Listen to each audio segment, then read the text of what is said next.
UP BJP के अंदर की खींचतान अब एक अलग ही स्तर तक पहुंच चुकी है। साथ ही परेशानी इस बात की भी है कि अगर सब कुछ जल्द ठीक नहीं हुआ तो यूपी की 10 सीटों पर होने वाले उपचुनाव में कैसे हालात बनेंगे। बीजेपी अध्यक्ष जेपी नड्डा ने डिप्टी सीएम केशव प्रसाद मौर्य को समझा बुझाकर दिल्ली से लखनऊ भेजा था, मगर हालिया घटनाओं से ऐसा लगता नहीं कि उन पर कुछ भी असर हुआ है।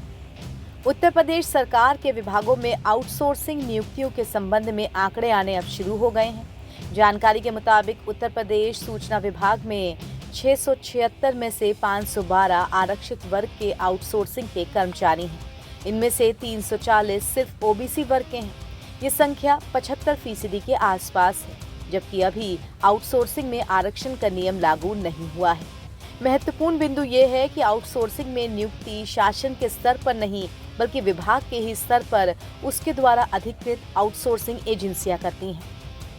दरअसल डिप्टी सीएम केशव प्रसाद मौर्य ने संविदा और आउटसोर्सिंग भर्तियों में आरक्षण का मुद्दा उठाया था और इसे लेकर योगी सरकार से सवाल पूछा था, जिसके बाद ये आंकड़े जारी किए गए हैं। डिप्टी सीएम ने आरक्षण को लेकर सरकार को चिट्ठी लिखी थी और उन्होंने कार्मिक और नियुक्ति विभाग से पूरा ब्यौरा मांग लिया था। डिप्टी सीएम ने सीएम योगी के विभाग से पूछा था कि आउटसोर्सिंग में कितने लोगों को आरक्षण का फायदा मिला है। इसे लेकर उन्होंने 15 जुलाई को पत्र लिखा था। अपना दल की अनुप्रिया पटेल ने भी इस बाबत मांग की थी। डिप्टी सीएम केशव प्रसाद मौर्य ने बीजेपी प्रदेश कार्यकारिणी की बैठक में संगठन को सरकार से बड़ा बताया था।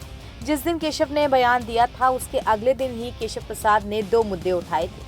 पहले दिन आउटसोर्सिंग के जरिए दी जाने वाली नौकरियों में आरक्षण और दूसरा शिक्षक भर्ती का, जिसके लिए 2018 में विज्ञापन निकाला गया था।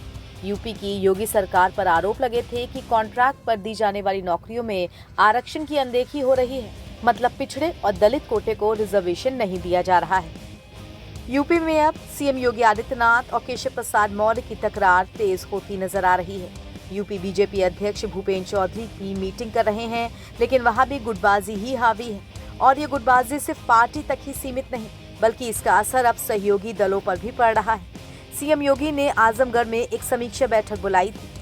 सूत्रों के मुताबिक मीटिंग में उनके कैबिनेट साथी ओम प्रकाश राजभर को भी शामिल होना था, लेकिन वो नहीं पहुंचे। और तो और लखनऊ में केशव प्रसाद मौर्य के साथ मुलाकात की और उसकी सोशल मीडिया पर तस्वीरें भी चस्पा कर दी।